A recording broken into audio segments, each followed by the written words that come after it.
Hello, ladies and gentlemen. Welcome to yet another edition of Talk at the Cross here on Anchor, Spotify, Amazon Music, or YouTube, however you are watching and or listening. Quick reminder that this is a listener-supported program, so if you are feeling like you are led to give, you can do so on my Anchor profile.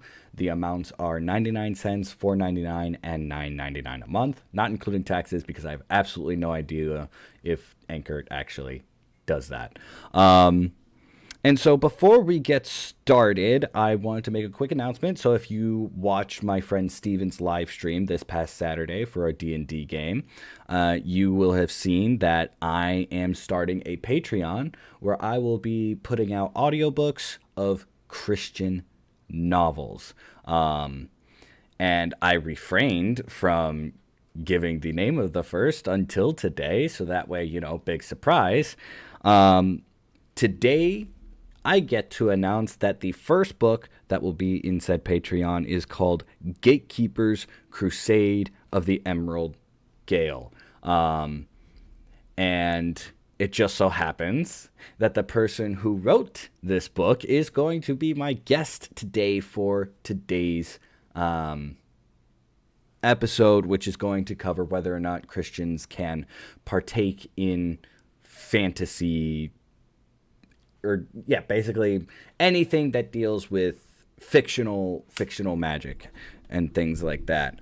And so please join me in welcoming Matt Starr, the author of this book, and you might know him on TikTok as the MTS guy. Matt, how you doing? The MTS guy too, because the MTS guy is still banned. Yeah, And I am doing very well. that's Thank you. true. I'm Also, glad I, to be here. I would like to point out that all the movements that you were making and Mhm. everything you were saying, the recording wasn't going to pick that up because I had it Oh, on a really? different scene and I had this part Oh, muted. okay. I gotcha. But it It's was okay. it was definitely good for my enjoyment. I will say that. Good. I entertained you. Now we'll entertain everybody else. But yeah, so go tell give us a little something about the book that you wrote. What really Sure thing. inspired you to become a writer? Whew. So, man, that's like 3 hour long questions rolled into one statement. What inspired me to be a writer, this will be the shortest one, is that I actually consider myself more of a storyteller, and I Hmm. happen to be writing books right now. And writing books allows me to write the stories that I want to write on an individual basis in such a way that I couldn't do with films, TV, or games, even though my degree is in cinema arts and sciences, which is film and video. What inspired me to write Gatekeeper's Crusade of the Emerald Gale was many years ago in the ancient times of 2004, I believe, Oh gosh, that is 2004, ancient. 2006. Very, very old. I was also very young and I watched Hellboy, the movie, and I loved it so much that I created this urban fantasy, basically fan fiction, Hmm. but it was called Gatekeepers, and it took place in the present day. And then I just forgot about it for years. And then I went to art school, where the trend in art school, especially with historical and mythological figures, is to deconstruct them to Hmm. make them less heroic or less awesome. And Right. that's where I remember Gatekeepers, and I thought, oh, wait a second, I still have this thing. Why don't I revamp this? And instead of deconstructing the Christian saints, for example, why don't I mythologize them, make them even more awesome? Because they did some pretty awesome things just on their own, but it's way more fun if you do it with a giant sword and kill a demon. So Right. that's where Gatekeepers itself came from. And I'm blinking on the last. It was probably the first question you asked too. What was the other one? uh Great. Now that is a very good Yeah, question. Now now I'm both of them. forgetting. Oh man. I will also say, in addition to the inspiration for Gatekeepers, is that I didn't really have a good pace or a tone quite yet Hmm. until I was watching the Berserk Golden Age arc trilogy with a friend of mine who was my roommate, Quentin Sanders, who is Quentin 3 Run on Instagram and TikTok. He's awesome. He's literally a ninja. And we were watching the first 20 minutes, which is just pure violent awesomeness. But at that 20-minute mark, there's a female character who gets up out of bed and she's naked. And at the time, that didn't bother me, but it did bother him, and he kind of laughed it off like it wasn't a big deal. But it kind of broke my heart that Hmm. we were having all this fun until this moment. So then it clicked. Oh, Berserk for Christians, gatekeepers. And I bet you still haven't watched Berserk, the Golden Age arc trilogy movies like I asked you to, did you? No, No, I but haven't. that does remind me of the last question, of the first question you asked me about what is Gatekeepers about. And it is Christian Berserk. It's a hack and slash game about basically a crusader who goes out into Great Britain and he's trying to stop these berserkers from terrorizing the farmers. But on his mission, he finds this young widow who's lost her daughter to a monster. And so then he takes her basically all over the island trying to find her daughter. But along the way, he encounters a lot of monsters, a lot of magic users, and of course the berserkers. And that's the book. Interesting. Very Yeah. interesting. So, Thank with you. that, let's go ahead and get into the topic at hand. Topic at hand. You definitely see a lot of Christians on like TikTok or Instagram and social Mm-hmm. and basically all over social media, Mm-hmm. who say things like anime or Harry Potter Oh yeah. comics are Yeah. demonic and that Christians should not be partaking of this. As a Christian, Yeah. personally, I think Mm-hmm. that there are certain ones that are like, yeah, Christians should stay away with or stay Mm-hmm. away from. But what's your take on all this? My take is ultimately about intentionality. Like what are you doing engaging with this material, and especially as a Christian? And of Mm, course there's the liberty, what was it? It's got a specific title for this debate. It's the Christian liberty. liber well, it's Christian liberty, but it's also liberty or something, like liberty or I forget the word, but it's basically, do you conform yourself to a certain moral standard in order to win over more people, or do you, or not to win over more people, but to encourage your brothers and sisters in Christ, or do you embrace your Christian liberty and partake in stuff that doesn't bother your conscience, doesn't bother you? And I actually forgot that there was a sizable group of Christians who were saying that anime is demonic. I completely forgot about that. But back to the intentionality. So, what is the magic doing in universe narratively? And I'm going to go ahead and give you a sneak peek. I'm actually going to address this in some greater detail of a later video. I'm going to talk about Doctor Strange because I found a movie Mm, guide magazine from 2016, another ancient history, but 2016 was the 2020 of its day. right. And they talk about how ancient is like Jainist, Buddhist, magic, paganism. And that misses the point of Doctor Strange completely, especially if you understand, if you've seen the movie, for one thing, Oh yeah, and if you absolutely. know who, yeah, if you've seen the movie, and if you know who the director is and who the writer was and what they were, and the story they were telling in Doctor Strange, because it really is a Christ type story. But you don't get that if you're concentrating on, oh, how is he spinning his hand and where are the symbols coming from and how are the designers making these signs? Well, that's a conversation to be had, but I'm willing to bet that the in Marvel Universe justification for the way Doctor Strange does the things he does is not Satan. Right. Like you can try to parallel. This is going to be where you and I get into some nerd talk, but you could maybe try to make the case that Mephistopheles is Satan, but that kind of sounds to me like saying the Phoenix Force is God. And if you giggle at that, then see, we're both laughing at that. And if you Right. can laugh at that equivocation, then Well, it's just as funny to laugh at the idea that I Mephistopheles think it's also is important Satan. to remember that even in Marvel comics, like Mm-hmm. God is there. Jesus is actually Yeah, a yeah, character in Marvel comics, yeah, right? yeah, And yeah. now That's true too. But well, I have heard that recently Marvel is thinking about turning Jesus into a mutant. I know that they did something like that with Cable. But even then, that's a conversation to be had about, is this really like Jesus? Is that what Right. Marvel is really saying? I know that some people say like Homelander is literally Superman, and that might even be why the creators of The Boys wanted to do The Boys, because this isn't a, oh, what if Superman was realistic? No, this is literally Superman. No, it's not. In the same Yeah. way that Phoenix Force is not God. in the same way, magic is not necessarily demonic, especially in the context of the narrative in which it takes place. Right. In my own case, the reason I included magic in the book that I wrote is because I'm honestly kind of working through my own kind of issues about how much knowledge do we have about like philosophy or political theory or social theory or sociology, things like that. Right. How much of that is really helpful to our Christian walk and how much of that is really helpful to our witness or even our day-to-day walk? And that's what the magic represents to me. And even though the characters use magic, it comes at a great cost. Just like if you go on YouTube and you want to educate yourself about, say, politics, Right. well, you can do that, and that can be really edifying and very not emotionally, intellectually stimulating. But it can also make you pretty angry, and it can Right. also get you pretty riled, and then you're doom scrolling, and now you're in a bad mood. And what has that done to your witness? Right. That's kind of the same. That's the same issue that I'm dealing with the inclusion of magic in my own stories. Right. It's not. This is Sonic. More on that if you read more of my books as they come Right. out, because I only have one. Yeah. Right. Right. Right. Right. Right.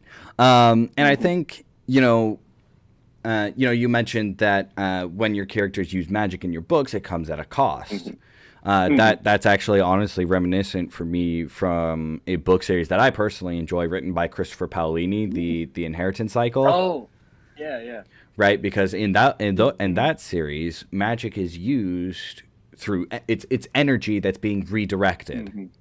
Right, Mm-hmm. you can either take it from yourself, you can take it from your surroundings, or you can even take energy from other people's and store it into objects to then use that energy Mm-hmm. to then put out what is then magic, and it is Right. normally used through the Elvish tongue, or as they call it in Mm-hmm. the books, the ancient language. Mm-hmm. And it's also very dependent on the user's imagination, Mm-hmm. and how well they're versed in the ancient language, because you have to be very, very, very specific Right. if you are not as knowledgeable, Right. because they explain in the books that there were some who were so powerful that they could say one word Mm-hmm. that means one thing, but then it creates through magic something completely different, right? The example they use Right. in the Okay. books is someone could say water in the ancient language Okay. and create a diamond, Ooh. Ooh. which, Interesting. if you think about that, is a very interesting concept. Yeah. And then it's more about willpower rather than the incantation themselves. Right. Because the words aren't really where the power lies. It's with the individual, Right. which is a pretty interesting thought. Yeah. And so, Which is not demonic. right, like, Yeah. That now doesn't have a there are demonic source. there's this one type of creature called a shade, Okay. in which they are I've only read literally Aragon. right. So you've Durza, the main antagonist of the first Oh, book. yeah. Oh, yeah. He's a Oh, my shade, so goodness. he's Yeah. possessed Oh my gosh. by Yeah, angry spirits. Yeah. Mm-hmm. Yeah, Right. Yeah. Um, Now there are those sorcerers who do use spirits, but they aren't possessed by spirits in order to do their magic. They have a symbiotic bond, for lack of a better term, Right. with these spirits in order to perform magic. Okay. Digimon.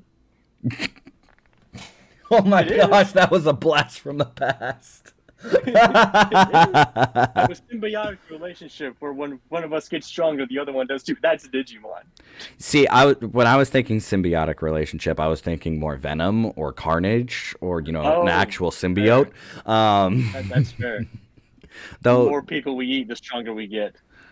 pretty much, yeah, Which is also kind of Digimon, but they don't eat other Digimon. They just eat more food. yeah. And plus, with Yeah, Digimon, they're digital monsters, so. that's also true. Which actually kind Not of begs a actual quick monsters. question. Like, is Digimon less of an anime because it was produced more in the United States than in Japan? That is actually a good question. Because that's how I see it with Pokemon, because Pokemon is produced more in the US than it is in Japan these days. Hmm. It's Oh, much I more didn't know that. popular. Oh, yeah.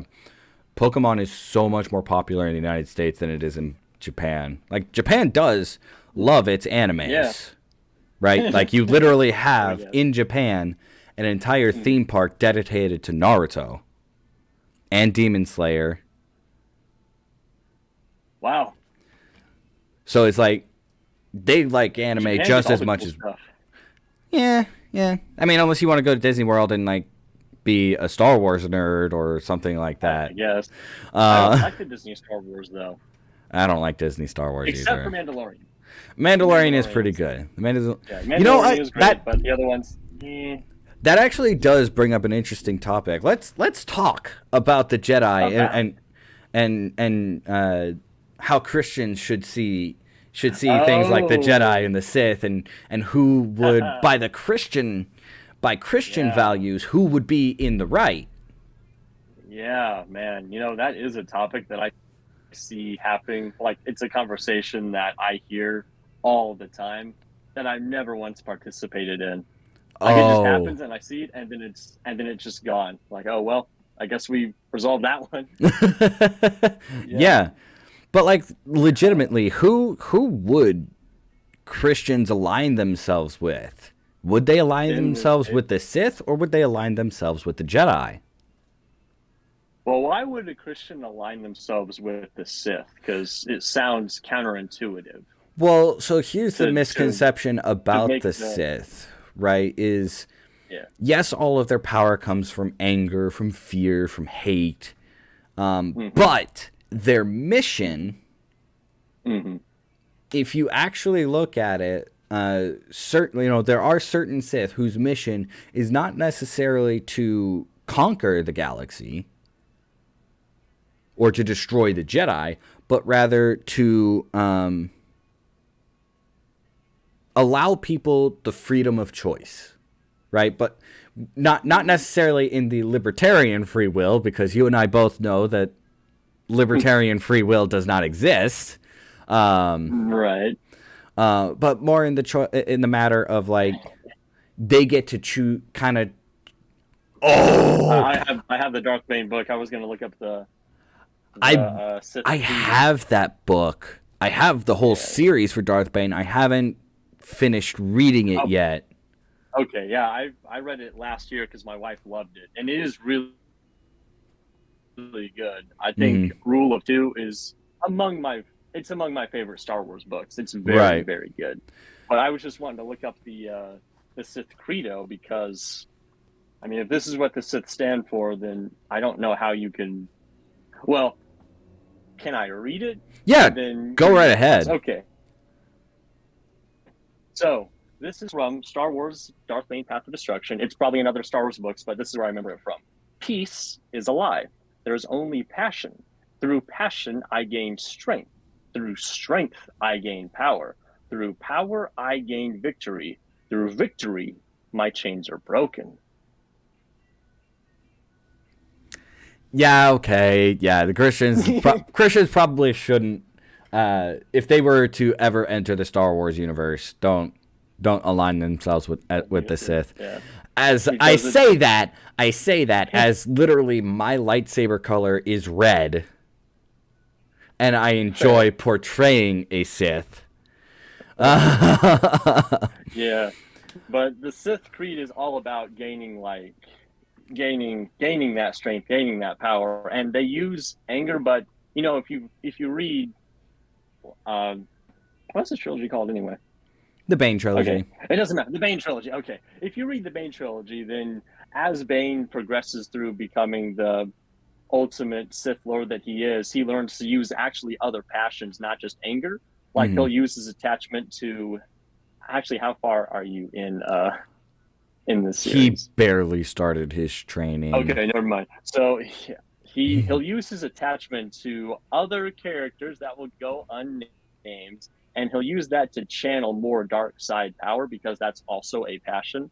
And then Mm, he'll also use other kind of emotions to channel himself and draw more on the dark side, more on the dark side, more on the dark side as he expands just past anger.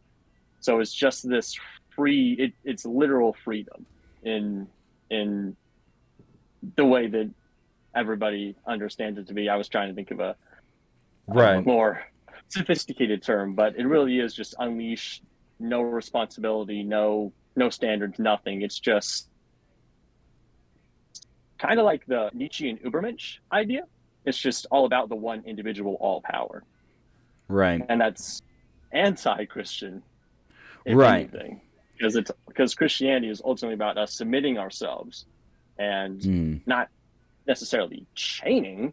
Well, maybe it's chaining ourselves to the will of Christ and to the will of God and to pursue what God's will is, not our will, right. because And we're I not mean, about ourselves. right. And you know, the Bible does say that we are slaves to Christ. It's true. Um, that being said, I also Mm-hmm. don't think that Christians would align themselves with the Jedi either, right? Because the Jedi orders started putting ideals and tradition over Mm-hmm. actually protecting the galaxy. That's fair. I don't remember Um, the Jedi Creed where I could readily find it. It's probably in here somewhere. I just don't remember where what it is.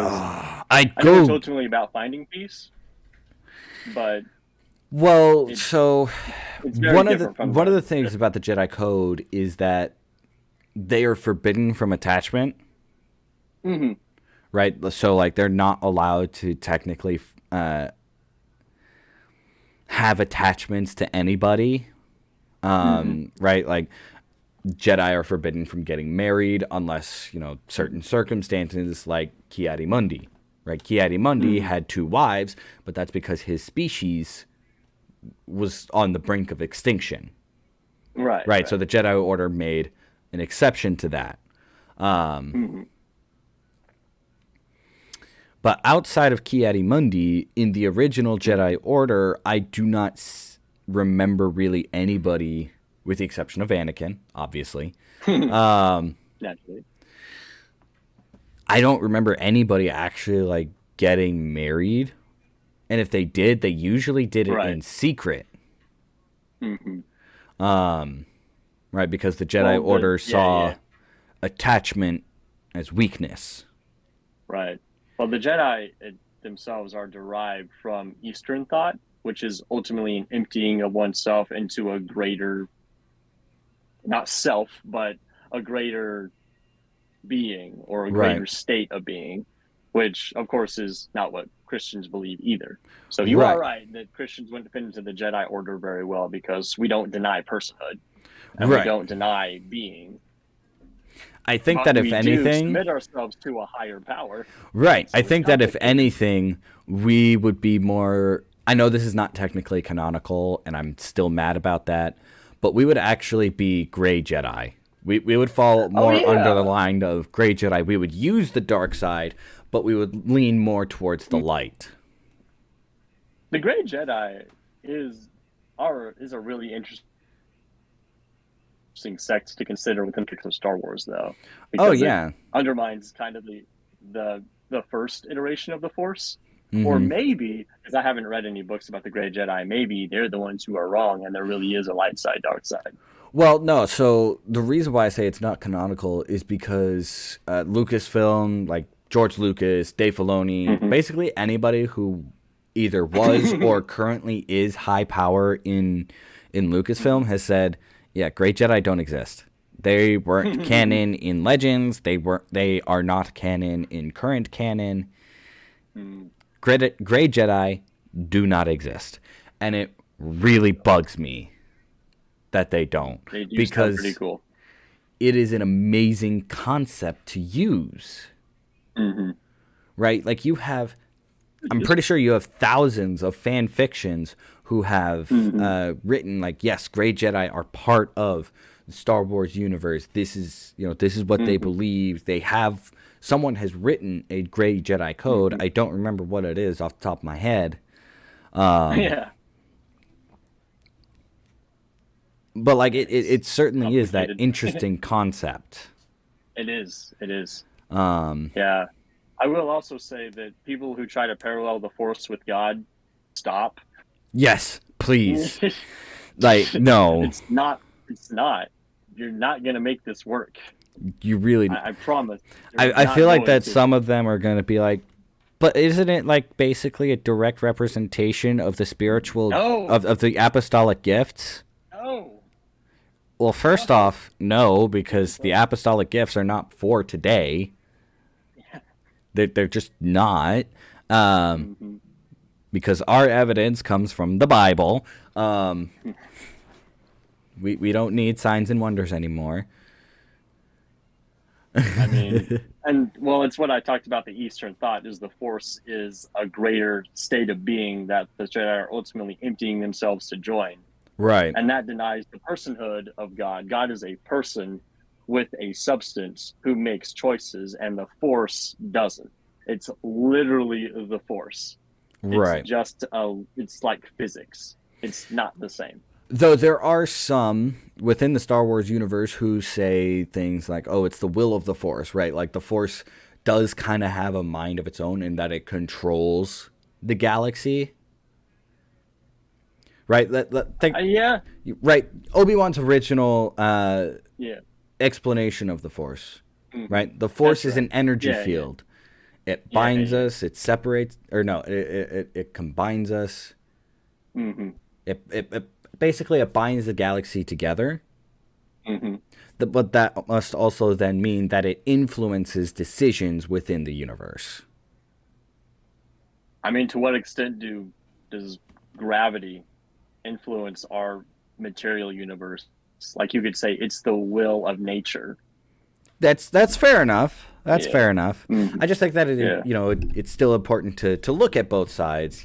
I agree that the Force does not necessarily in that universe, influence people, but rather it is people who use the Force that influence people, right? Jedi mind trick and all that. Yeah. Right, and then you also, you have that prevailing theory that Palpatine is the one who influenced the midichlorians that conceived Anakin, right? Oh man! And that Palpatine is Anakin's dad. I was really, really young when I saw the original trilogy. At the time, the midichlorians didn't bother me, but the more I read fan fiction, well, not fan fiction, the more I read the legends, and the more that with older material, the more I'm like, maybe the midichlorians were a bad idea after all. Maybe the original trilogy fans were right. Yeah. And that's and I am a little bit. I will say this about the sequel trilogy, trash as they are. I am glad that they did not do the whole midichlorians thing, because then it would have just made it so much worse. It really would have. That would be something though. Make it worse. I will say Episode 7 was not that bad. Like it was a mediocre movie. It was basically the original. Thought, that was kind of mid. It was basically the original trilogy rolled up into one movie. Yeah, exactly. Right, because you start out on a desert planet with a desert rat. Yep. You then go to a snow planet where you had to walk through a lot of snow.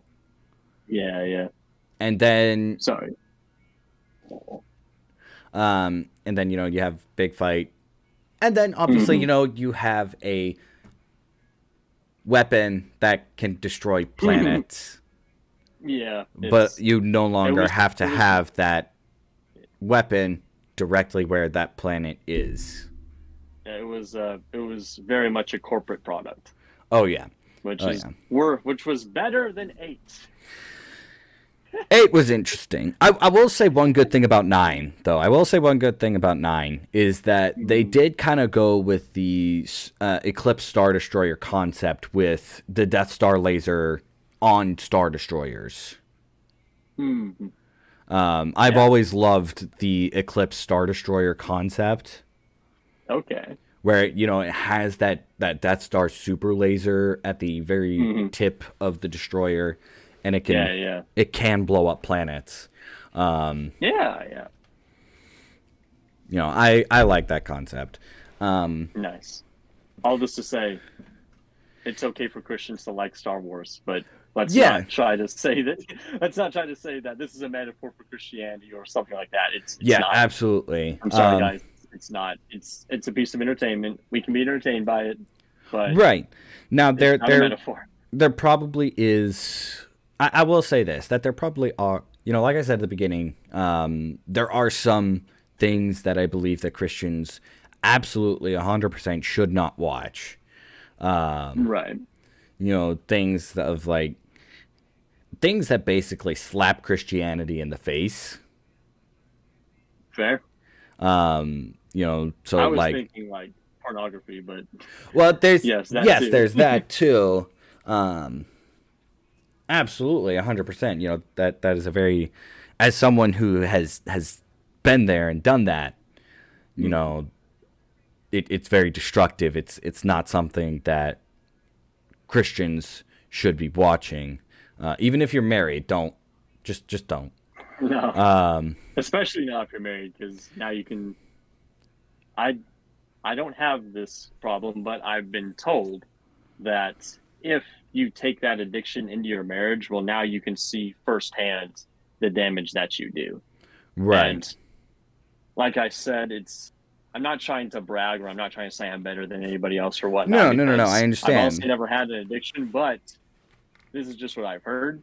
That's what I've been told.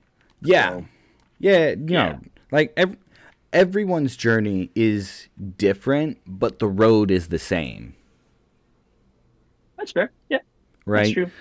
So I've dealt with porn. I still deal with it, right? It's going It's to be a constant yeah, struggle that it's I hard. have. Yeah, it is. It's In any relationship that I have, they're going to have to know mhm. I'm I struggle with this. Well, that's you taking responsibility for it too. It's not Right. just And passive. Maybe it'll go away. Maybe I can hide it. No, it will hurt you. it's a It is constant currently hurting struggle. you.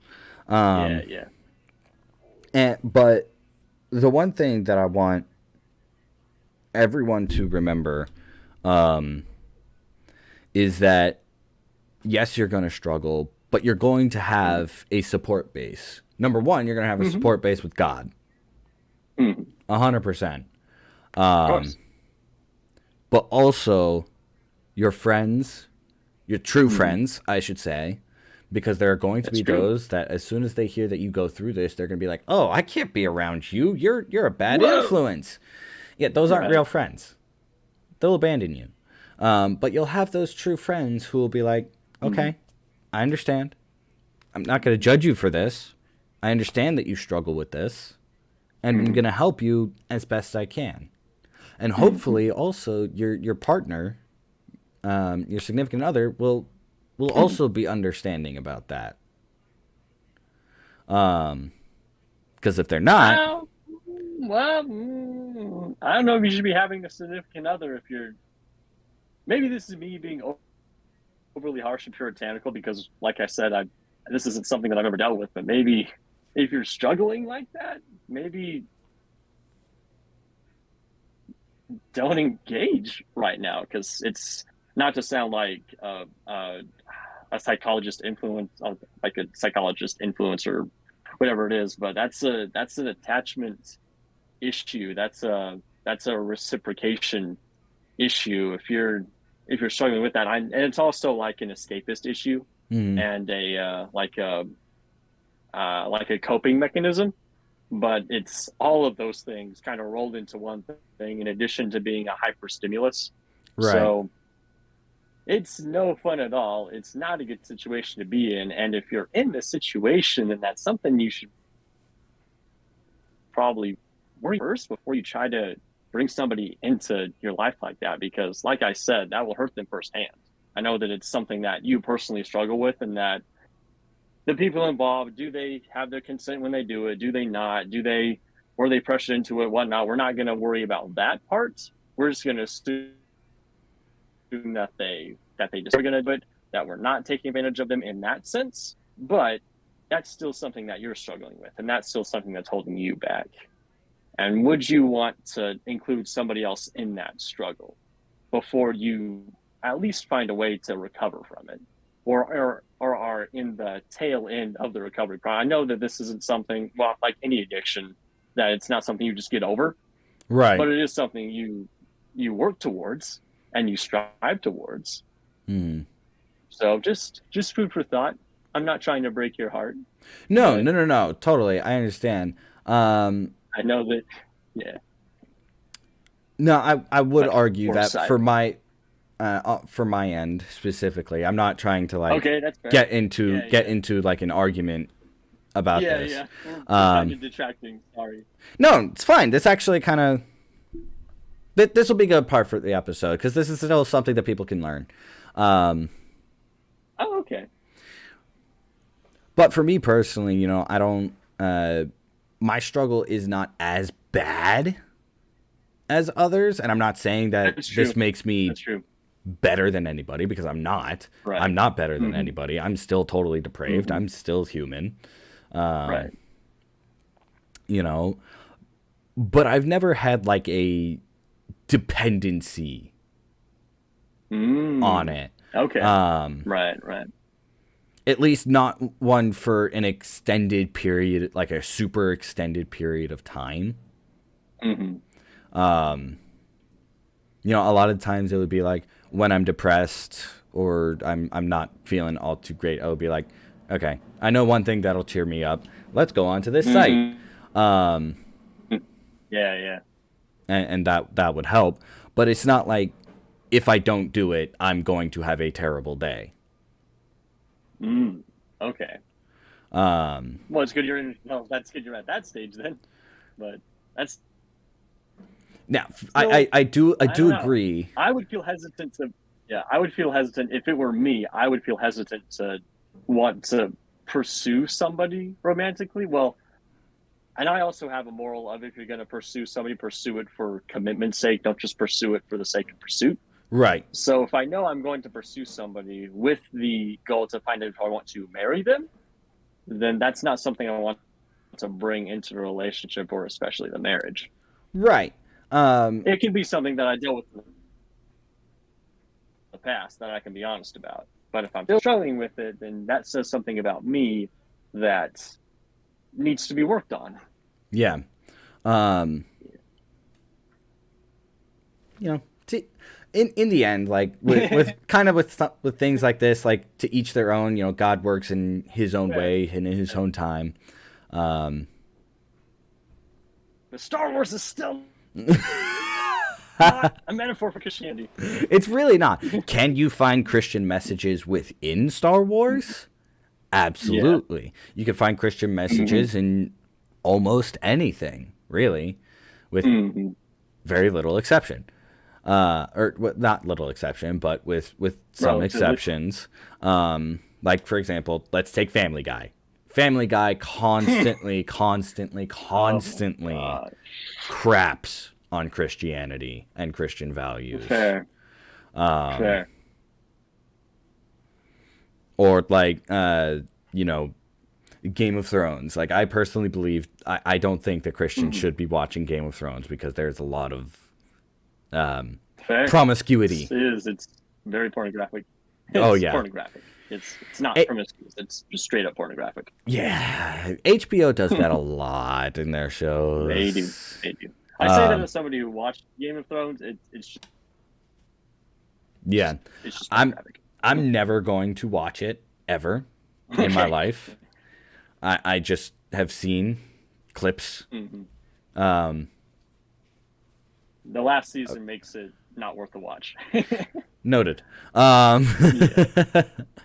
But it you know just there are a does. lot of people who are like so invested in it. They do love Game of Thrones. I think well, a lot of those people also came from the books too, Hmm. because before Game of Thrones was the show and actually was the book series, so it had Right. that audience that came with it.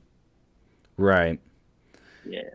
So, well, I think we covered just about everything that there was to cover for this topic. You know, this was probably never going to be a very long episode, anyways. That's Um, fair. but yeah, are there any closing thoughts that you have before we go ahead and end the episode today? Nope, I got my spiel out about magic in Christian fiction. I guess we didn't really talk about that. Is can magic consistently fit into Christian fiction with examples? Fair Yes. enough. Yeah. Yes, it can because of the intentionality that I talked about earlier. Why is the magic in there? What function is it serving? Is it Right. explicitly demonic? Right. Like 99% of the time, it's not. just take the It just Chronicles of isn't. Narnia for example. Yeah, yeah. Mm-hmm. Oh, Oh, oh no. probably. Yeah, well, Chronicles of Narnia or uh, really all of the I think they're called the Chronicles. Oh wait, no, they're not. It's not Chronicles of the Nephilim, but it's about these teenagers who are actually half dragon Huh. or Frankie Peretti. Interesting. I know you've heard of Frankie Peretti, but I'm blanking on the name of the series about the teenagers that are half dragon because that includes a lot of magic as well, and people really like that one. Actually, and also the name Frankie doesn't Peretti. sound familiar. You don't know Frankie Peretti? Okay, this might be a millennial Gen Z difference, but Frankie What are you Peretti talking about? I was was born in 2000. I was at the tail end of legit. millennialism. Oh, I'm sorry. Yeah, Frankie Peretti was the man in my day Hmm. because he's a horror writer, but he's explicitly a Christian. He also does some fantasy. Hmm. Well, he did urban fantasy. He did This Present Darkness, which is what he's known for in the Christian circles. It's about angels doing battle with demons in the present day. Right. And he basically inspired every story that is that what I just described. It all goes back to This Present Darkness of Frankie Peretti. Right. But even though Frankie Peretti wrote that and horror, there's a lot of resistance to especially horror, and even some pockets of Christian cultures that are resistant to fantasy, even though the fantasy isn't necessarily demonic like we've been talking about. Right. Yeah. Well, thank you so much for. Sorry, I'm dropping it again. It's all good. It's all good, man. Well, thank you so much for joining this episode of Talk at the Cross. I very much enjoyed this talk. Yeah, I enjoyed it too. Thank you for having me on. Absolutely. And to all those who watch this episode, once again, this is a listener-supported program. Please feel free to give in any of the amounts that Anchor prescribes, and keep an eye out for my Patreon. I'm really looking forward to having you guys. Thank you so much for watching. Have a great rest of your day.